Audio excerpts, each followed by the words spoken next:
তার চাইতে বড় শক্তি ছিল ইসলামী ছাত্র শিবির।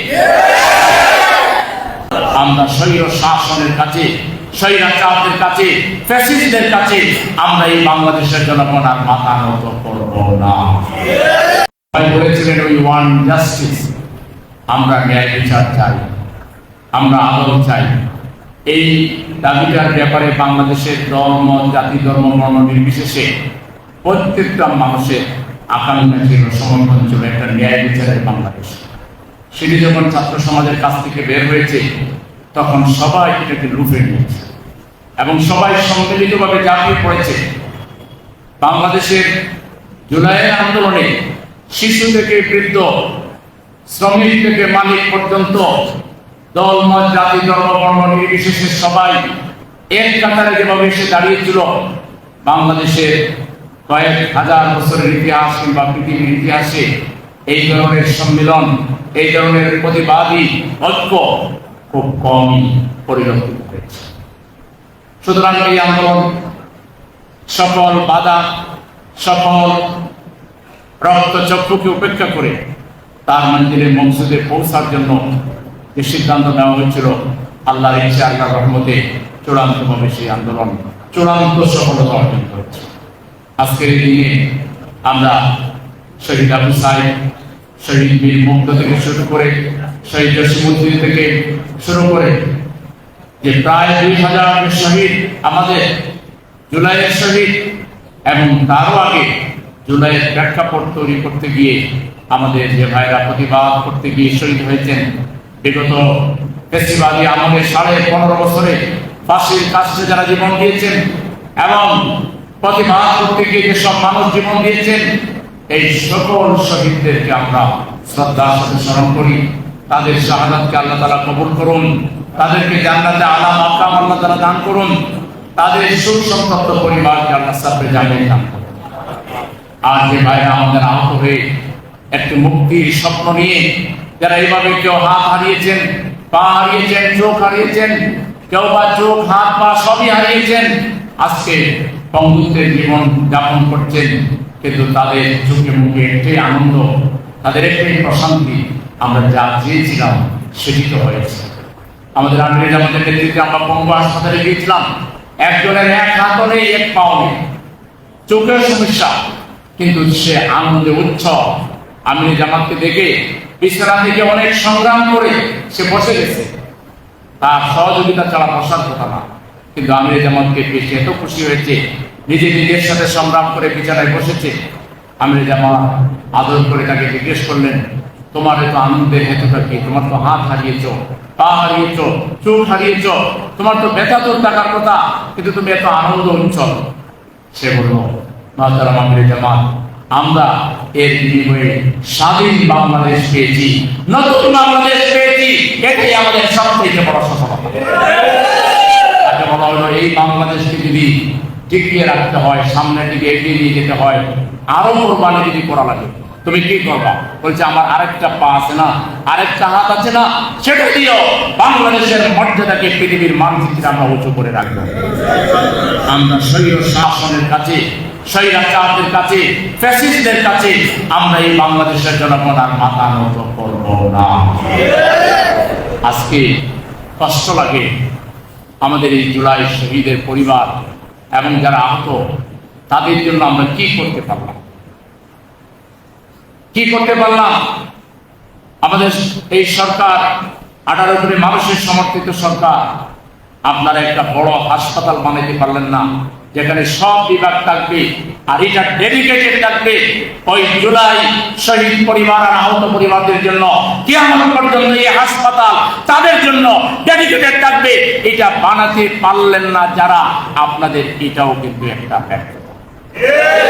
এখনো সময় আছে, আপনারা টার্কি সরকারের সহযোগিতা চান, কাতারের সহযোগিতা চান, যে আমার বাংলাদেশে আমি চীন সরকারকে চান, আমাদের বন্ধু রাষ্ট্রগুলোকে চান, যে আমরা আমাদের জুলাই শহীদদের পরিবারের জন্য এবং আহতদের জন্য সব ডিপার্টমেন্ট থাকবে। একটা পিজি হাসপাতালের চাইতেও, বার্ডেনের চাইতেও, পিজি বার্ডেন মিলাইয়া একটা ঐতিহাসিক বড় হাসপাতাল ডেডিকেটেড, এখানে অন্য কেউ যাবে না, শুধু এরাই চিকিৎসা নিবে।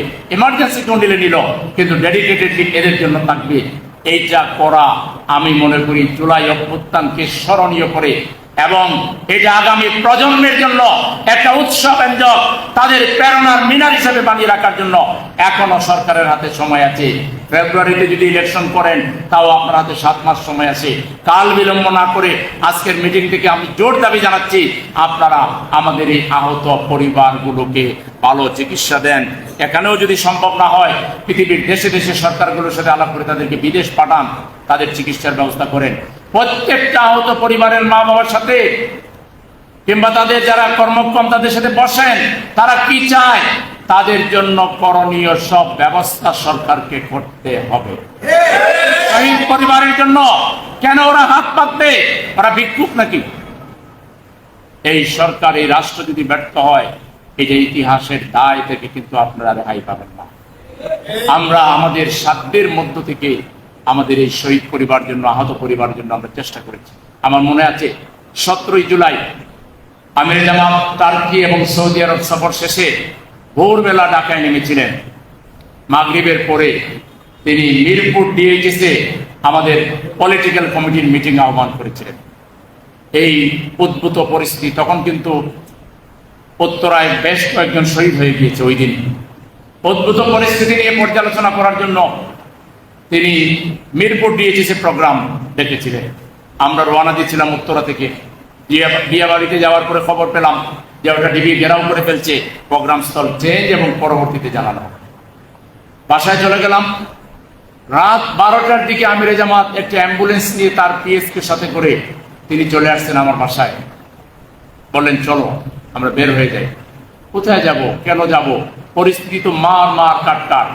ছাত্রলীগ, যুবলীগ, গুন্ডা বাহিনীর হাতে অস্ত্র, তাদের এজেন্ট, তাদের দেশি বিদেশি এজেন্ডা সক্রিয়, আমাদেরকে মাইক্রোস্কোপ লাগাই খুঁজতেছে।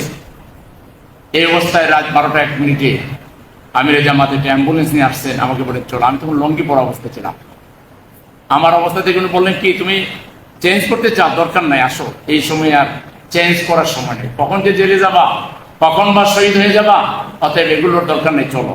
তবু আমি ওনার পিএসকে ওনার সাথে দিয়ে বললাম তুমি ওনাকে গাড়িতে উঠো, আমি আসতেছি। কোনো রকম তাড়াহুড়ো করে একটা প্যান্ট পরে ওনার কিছু হাঁটলাম, গাড়িতে গিয়ে অ্যাম্বুলেন্সে উঠলাম। সেখান থেকে আমরা গেলাম হলো সেক্রেটারি জেনারেলের, বর্তমান সেক্রেটারি জেনারেল মিয়া গোলাম পরোয়ার সাহেবের বাসায়। সেখানে আরেকজন দায়িত্বশীলকে দেখলাম এবং কথাবার্তা শুনে বুঝলাম যে আরো কিছু দায়িত্বশীল এখানে আসতেছে। আমরা রাত 2টা পর্যন্ত সেখানে মিটিং করেছিলাম। সেই মিটিংয়ে আমরা অ্যারেস্ট হতে পারতাম। পরের দিনই সেক্রেটারি জেনারেল এই বাসা থেকে অ্যারেস্ট হয়েছে, কিন্তু যে কোনো কারণে আমরা অ্যারেস্ট হলাম না। মিটিং শেষ করে আমিরে জামাত আমাদেরকে যে ব্রিফ করলেন, তিনি বললেন আমি জানি না এই জুলাই বিপ্লবের শেষ পরিণতি কি হবে, এটা এখনো পরিষ্কার নয়। তবে যারা আহত হচ্ছে, যারা শহীদ হচ্ছে, এদেরকে কোনো দলের পরিচয়ে পরিচিত করা যাবে না। এরা সবাই আমাদের শহীদ, এরা সবাই আমাদের আহত। তোমরা ব্যাপকভাবে আহতদের পাশে দাঁড়াও, তাদের চিকিৎসা খরচ দাও, হাসপাতালের সাথে কথা বলো। হাসপাতাল কোনোটা যদি ক্ষমা না করে, কোনোটা যদি মাফ করে না দেয়, আমরা জামাত ইসলামীর পক্ষ থেকে হাসপাতালের বিলের দায়িত্ব নিই, কিন্তু চিকিৎসায় যেন কোনো ত্রুটি না হয়। তিনি বললেন যারা ইতিমধ্যে শহীদ হয়ে গেছে তাদের প্রত্যেকের বাসায় 50,000 করে দাও। পরের দিন সকালে ফোন করে বললেন যে না 1 লাখ করে পৌঁছাও। এর একদিনের মাথায় আবার বললেন যে না প্রত্যেক শহীদের বাসায় কমপক্ষে 2 লাখ পৌঁছাও। জামাত ইসলামী একটা বেসরকারি দল, কিন্তু তার আমির পরিস্থিতিকে তিনি বোঝার ক্ষমতা আল্লাহ তাআলা তাকে দিয়েছে, কখন কি কাজ করতে হবে। এই সময় শহীদ ফ্যামিলির সাথে এইভাবে আমাদের পাশে দাঁড়ানো, এটা ছিল এই আন্দোলনকে টিকিয়ে রাখার একটা ঐতিহাসিক পদক্ষেপ। আহতরা যখন দেখেছে যে হাসপাতালগুলো তাদেরকে চিকিৎসা দিচ্ছে, তাদের পরিবারকে বিলের জন্য বলছে না, আর আমরা আমাদের পরিচিত সকল হাসপাতালে বলে দিয়েছি আপনারা চিকিৎসা করবেন, আহত পরিবারের কাছ থেকে কোনো টাকা নেবেন না। আপনাদের যদি জেনুইন কোনো টাকা নিতেই হয়, সেই টাকা জামাত ইসলামী বহন করবে। আপনারা ইবনে সিনা ইসলামী ব্যাংক হসপিটাল থেকে শুরু করে আরো কিছু আমাদের পরিচিত হাসপাতাল ছিল, তারা কিন্তু কোনো বিল তখন নেয়নি, এবং অনেক ক্ষেত্রে বিলগুলো আমরা পরিশোধ করেছি। এভাবে সেদিন আমরা আন্দোলনে, জুলাই আন্দোলনে জামাত ইসলামী, যেহেতু তার আগের 15, 14, 14.5 বছর একেবারেই এককভাবে যাকে দমন করার জন্য রাষ্ট্রযন্ত্রকে ব্যবহার করা হয়েছে, আন্তর্জাতিক আধিপত্যবাদী শক্তিকে ব্যবহার করে জামাতকে নির্মূল করে দেওয়ার জন্য, জামাতের কোনো অস্তিত্ব বাংলাদেশে থাকবে না, সেই চেষ্টা তারা করেছিল। আর আমরা সিদ্ধান্ত নিয়েছিলাম আমাদের একজনের শরীরে এক বিন্দু, এক ফুটা রক্ত থাকা পর্যন্ত জালিমের রক্তচক্ষুর সামনে আমরা মাথা নত করব না। এজন্য প্রত্যেকটা রায়ের বিরুদ্ধে আমরা রায়ের দিন মিছিল করেছি, পরের দিন আনুষ্ঠানিক মিছিল করেছি, তারপরে হরতালের সমর্থনে মিছিল করেছি, তারপরে হরতাল করেছি।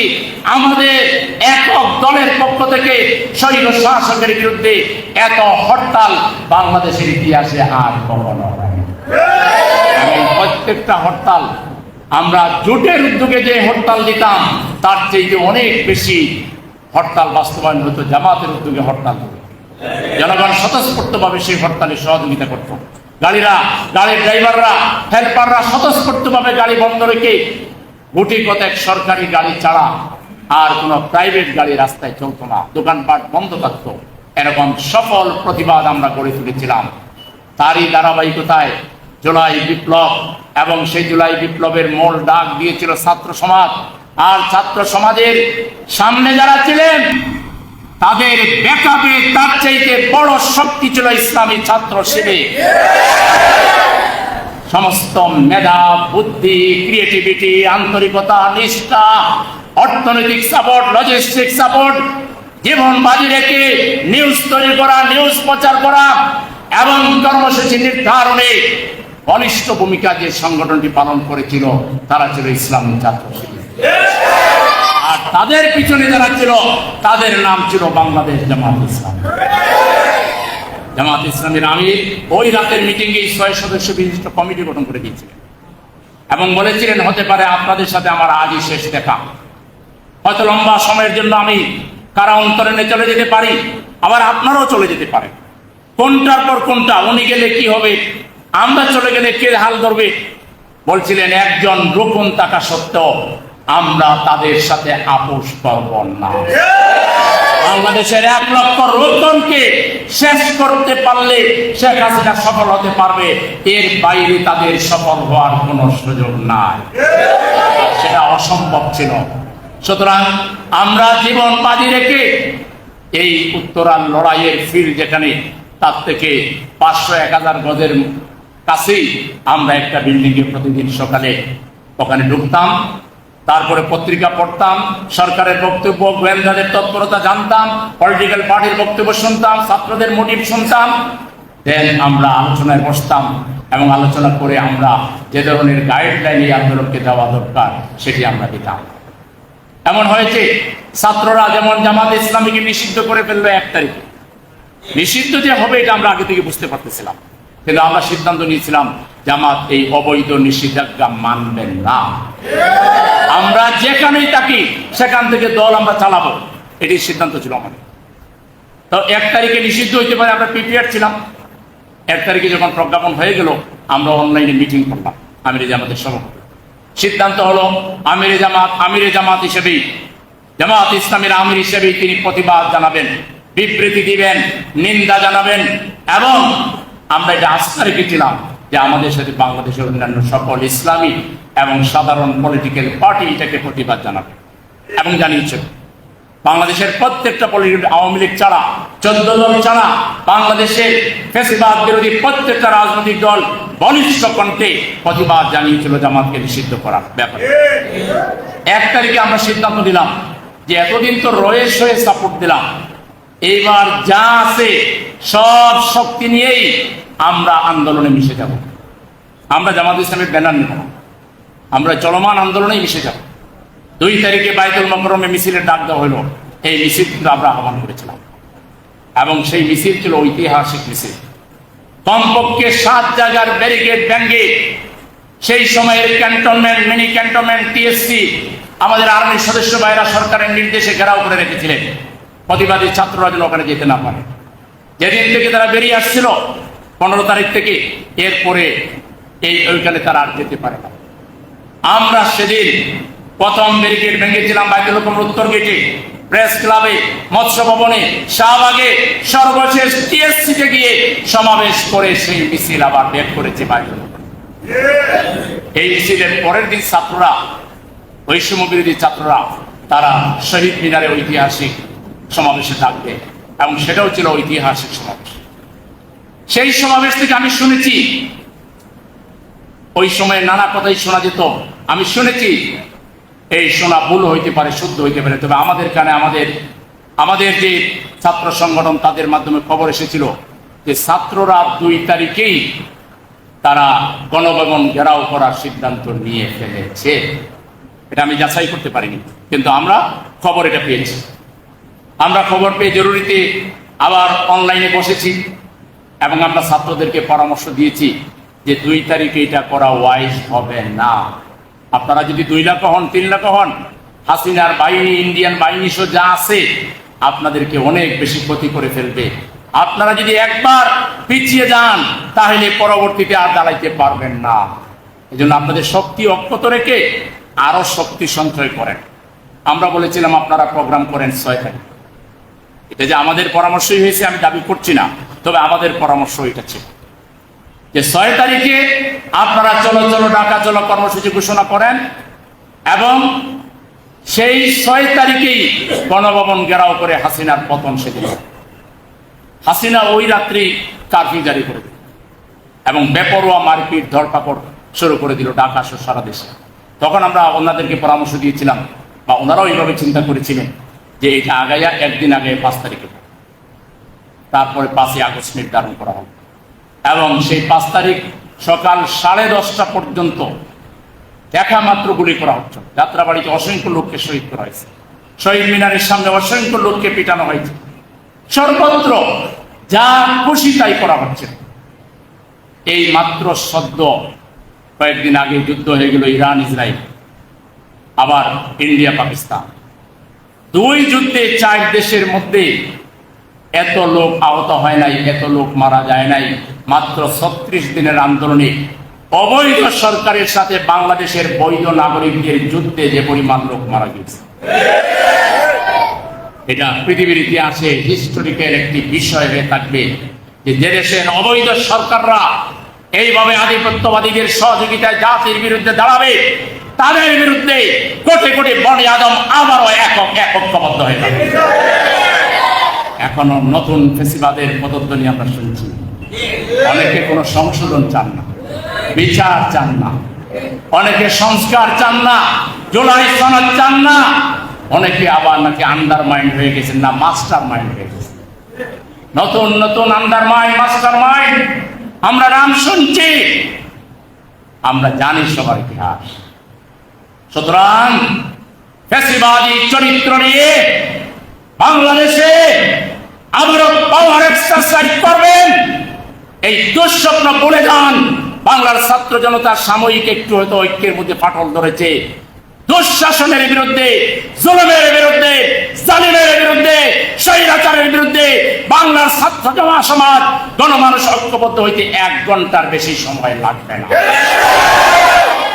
এবারও যদি আমাদের ফেসিবাদ উৎখাতে নামতে হয়, তাইলে আগের ফেসিবাদ কিন্তু আমরা বুঝে ওঠার আগেই নানান ঘটনা ঘটে গেছে।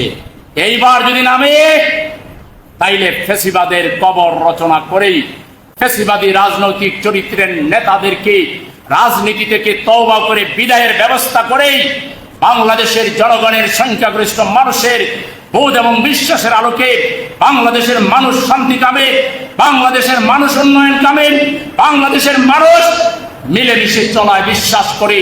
তথাকথিত ট্যাগ মারার রাজনীতি, তথাকথিত দোষারোপের রাজনীতি এখনো যারা করবেন তারা হাসিনার বেটিম, তারা হাসিনার দোষর।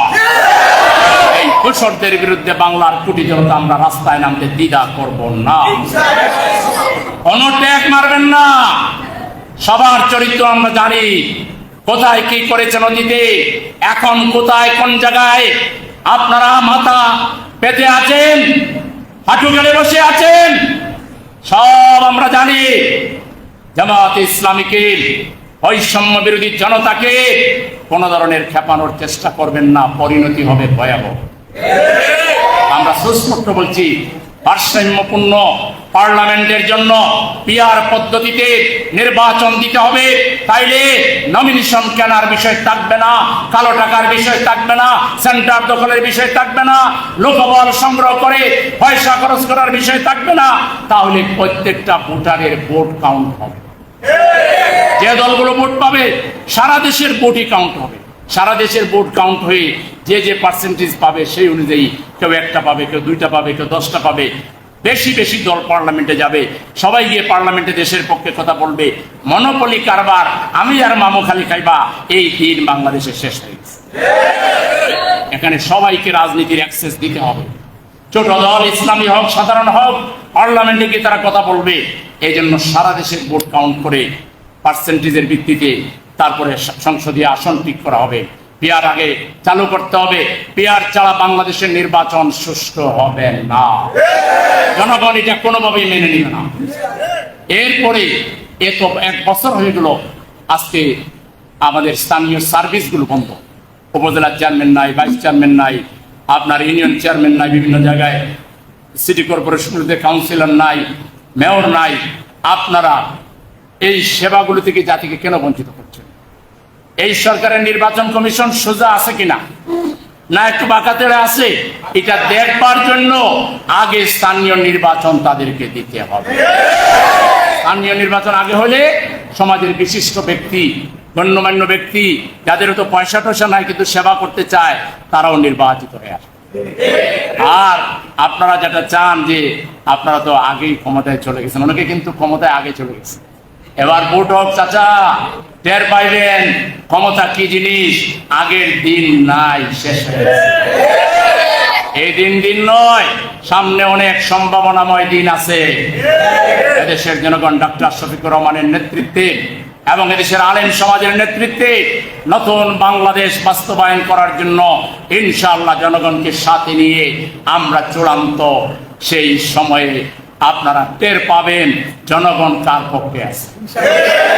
জনগণ আর দুর্নীতি চায় না, চাঁদাবাজদের চায় না। কত বড় লম্পট, মহিলাদেরকে মারে চাঁদা না দেওয়ার জন্য, দোকানপাটে গিয়ে মানুষকে মারধর করে, মিথ্যা মামলা দেয়। এত বছর মানুষ জুলুমের শিকার, আবার তোমার এখন চাঁদা দিতে হবে। কয়টা মাস অপেক্ষা করো না কেন? এই চাঁদাবাজদের বিরুদ্ধে বাংলাদেশের জনগণকে দুর্বার প্রতিরোধ গড়ে তুলতে হবে। ওদের হাত পা বেঁধে প্রশাসনের হাতে তুলে দিতে হবে। প্রশাসনকে ওদেরকে ভালো করে উত্তম মাধ্যম দিয়ে তারপরে এদেরকে তওবা ইস্তেগফার করে রাজনীতি থেকে বিদায় করে দিতে হবে। কিছু দল আছে এদের প্রত্যেকটা ওয়ার্ডে টানায় এমন পরিমাণ লোক আছে, উদ্গ্রীব হয়ে বসে আছে। কোন রকম একটা সুযোগ পাওয়ার পরে পাইকারি ধরে চাঁদাবাজি করে আপনার আমার ব্যবসাকে লুটপাট করে। এরা খালি ব্যবসা লুটপাট করবে না, বাড়িঘর দখল করে ফেলবে। সুতরাং এদেরকে ঠেকাইতে হবে সময়ের সঠিক সময়ে। যদি সময় চলে যায় তাইলে আফসোস করা ছাড়া আর কোনো কিছুই হবে না। সেজন্য এদেরকে ঠেকানোর জন্য 2টা পথ। একদিকে জনগণকে সচেতন করা, আরেকদিকে জনগণকে বলতে হবে 54 বছর মানুষের আইন দিয়ে আপনারা দেখেছেন, একটা বার আল্লাহর আইন দিয়ে আমরা ভালো মানুষের নেতৃত্বে একটা সমাজ কায়েম করি। আমরা গ্যারান্টি দিব দুর্নীতির দ কেউ দেখবে না, ঘুষ কেউ দেখবে না, স্বজনপ্রীতি কেউ দেখবে না, সুদ কেউ দেখবে না। একটা ইনসাফপূর্ণ বাংলাদেশ আমরা প্রতিষ্ঠিত করবো ইনশাআল্লাহ। সেই বাংলাদেশ প্রতিষ্ঠায় আপনাদেরকে কষ্ট করতে হবে। আগামী 7 মাস আপনাদেরকে প্রতিদিন করে করে যেতে হবে। মানুষকে বুকে জড়াই ধরতে হবে, কপালে চুমু দিতে হবে, মাথায় হাত বুলাতে হবে, পিঠে হাত বুলাইতে হবে। বুঝাবেন যে ভাই কত তো দিলেন, একবার দেন ইসলামী শক্তিকে, আমরা যদি ফেল মারি আর আমাদেরকে দিয়ে। মানুষকে বোঝানোর কাজে অগ্রণী ভূমিকা, সময় দেওয়া, ত্যাগ কুরবানি স্বীকার করা। এবং এই জন্য কর্মীদেরকে যে পরিচালনা করতে, অফিস চালাইতে গিয়ে আমাদের যদি পকেটের পয়সা খরচ করা লাগে, একদিকে সময় দেওয়া, অন্যদিকে পকেটের খরচ করা, এই 2টা ত্যাগ স্বীকারের জন্য একটি সুন্দর বাংলাদেশ বিনির্মাণে এই ত্যাগ স্বীকারে কি আপনারা রাজি আছেন? রাজি আছেন দেখি হাত তুলে দেখান।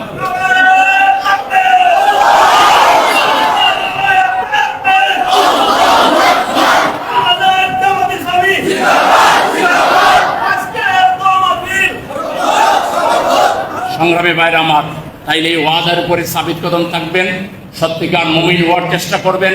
মানুষকে ভালোবাসবেন, আপন করবেন, মানুষের বিভিন্ন বিষয়ে খোঁজখবর নেবেন, মানুষের সমস্যার সমাধানে এগিয়ে আসবেন এবং সবাইকে নিজ দেশের ভাই হিসাবে, বন্ধু হিসাবে নিজেদের কলিজায় আপনারা জড়িয়ে নেবেন, আন্তরিকভাবে মানুষকে ভালোবাসবেন এবং মানুষকে সব ধরনের সহযোগিতা দিবেন।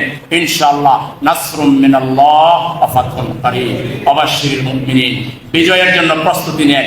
এবার আমাদেরকে ফ্যাসিবাদ মুক্ত বাংলাদেশ কায়েম করতেই হবে ইনশাআল্লাহ।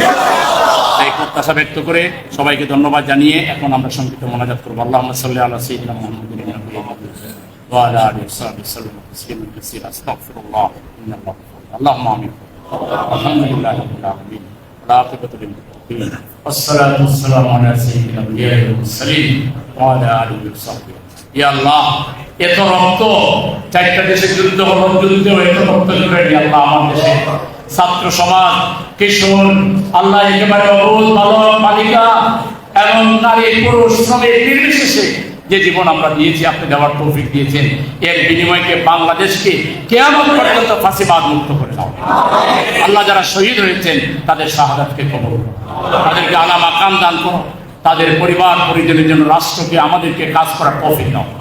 আল্লাহ আমাদের আহত ভাইদেরকে সুস্থ করে দাও। আল্লাহ আপনি তো শাফি, আনতা শাফি, লা শিফা ইল্লা শিফাউকা ওয়ালা দাওয়া ইল্লা দাওয়াউ শিফা আল্লাহ ইবাদির সাকাম। আল্লাহ আমাদের দেশের জন্য রক্ত দেওয়া, আল্লাহ ন্যায়ের জন্য, ইনসাফের জন্য রক্ত দেওয়া মানুষগুলোকে আপনি সুস্থ করে দাও। আল্লাহ তাদের পরিবারগুলোতে বিকল্প কর্মক্ষম লোক তৈরি করে দাও। আল্লাহ আমাদের রাষ্ট্রকে, সমাজকে তাদের পাশে দাঁড়াবার তৌফিক দাও। আল্লাহ শহীদ আবু সাইদ, শহীদ মীর মুগ্ধ, শহীদ জসিমউদ্দিন সহ যারা শহীদ হয়েছেন তাদেরকে আপনি জাতীয় বীর হিসেবে কবুল করুন।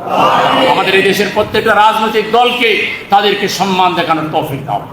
যারা সম্মান দেখাবে না, এদেরকে গোটা জাতির পক্ষ থেকে এদের প্রতি ঘৃণা তৈরি করে দাও।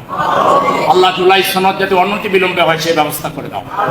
আল্লাহ সংস্কার যাতে 100% কমপ্লিট হয় সেই ব্যবস্থা করে দাও। আল্লাহ পিয়ার পদ্ধতির নির্বাচন কবুল করো।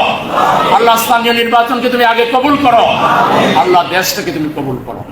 আল্লাহ আমরা আর ওই জালিমের শাসনে ফিরে যেতে চাই না। আল্লাহ আল্লাহ আমরা আধিপত্যবাদী শক্তির নিগড়ে যেতে চাই না। আমরা স্বাধীন মানুষ, স্বাধীন দেশ আমরা চালাতে চাই। তুমি আমাদের তৌফিক দাও। রব্বানা তাকাব্বাল মিন্না ইন্নাকা আনতাস সামিউল আলিম ওয়া তুব আলাইনা ইয়া মাওলানা ইন্নাকা আনতাত তাওয়াবুর রাহিম। সাল্লাল্লাহু তাআলা আলা ওয়া আলিহি ওয়া সাহবিহি আজমাইন বিরহমাতিকা ইয়া